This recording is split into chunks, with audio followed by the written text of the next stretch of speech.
आज आहे लग्नाचा दिवस. काल हळदीची मजा केली आणि आज लग्नासाठी मस्तपैकी रेडी होत आहे. चला या मी रेडी होत होती तेवढ्यात भाची बोलते माझा पण मेकअप करून द्या. काय भाचीचा पण मेकअप करायला घेतला. मग मी भाचीचा मेकअप तर झाला, पण रूमची अवस्था बघा, इथे तर वादळच येऊन गेलं असं वाटतंय. त्यानंतर मी छानपैकी अशी रेडी झाली आणि मस्तपैकी छान असे रील्स बनवल्या. आता मी फोटो काढते. लग्नात फोटो नाही काढले तर मग काय, लग्नाला गेलोच कशाला. आणि त्यानंतर भाचीने आणि आम्ही छान मस्तपैकी फोटोज आणि रील्स काढले. त्यानंतर आम्ही लग्नाला जायला निघालो. आम्ही 5 मिनिट म्हणालो होतो, पण 30 मिनिटे इथेच आम्हाला झाली, कारण आमचे फोटोज आणि व्हिडिओज यामध्ये आमचा वेळच गेला. फायनली आम्ही आमच्या इथे पोचलेलो आहोत लग्नाच्या मंडपामध्ये. आणि त्यात इतकं गरम, त्यामध्ये मस्तपैकी कूलरची हवा खात पिहूला सोबत घेऊन मस्तपैकी कूलरमध्ये बसली होती.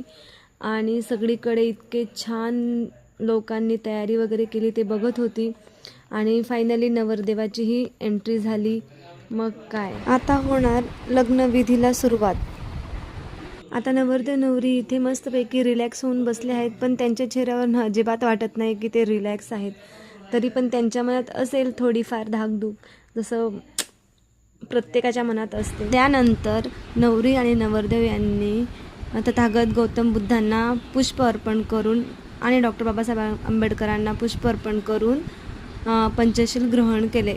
त्यानंतर विधी सुरुवात झाली आणि मंगल अष्टगाथा सुरू झाले. मग काय, ज्या क्षणाची वाट बघत होतो ते शेवटी दोघांनी सहजीवनाचा प्रवास सुरू केला आणि वरमाला पडली आणि दोघं एकमेकांच्या बंधनात बंधले आणि लग्न झालं. त्यानंतर जे लास्ट इम्पॉर्टंट असतं ते म्हणजे पेटपूजा. एवढी भूक लागली होती काय सांगू. मग सडनली लग्न लागलं आणि आम्ही लोक जाऊन बसलो जेवणाला. मी तर अशी तुटून पडली, कारण की मला खूपच भूक लागली होती. त्यामुळे मला कंट्रोलच होत नव्हतं. म्हणून आम्ही लोक सर्वजण फॅमिलीसोबत जेवणाला बसलो. आणि मी तर पिहूकडे बघत होती, कारण पिहू इतकी क्यूट दिसत होती ना झोपेतून. लग्न संपलं, फोटो काढले, जेवलो आणि खूप मज्जा केली. आजचा दिवस खूप छान गेला. भेटूया पुढच्या ब्लॉगमध्ये. बाय.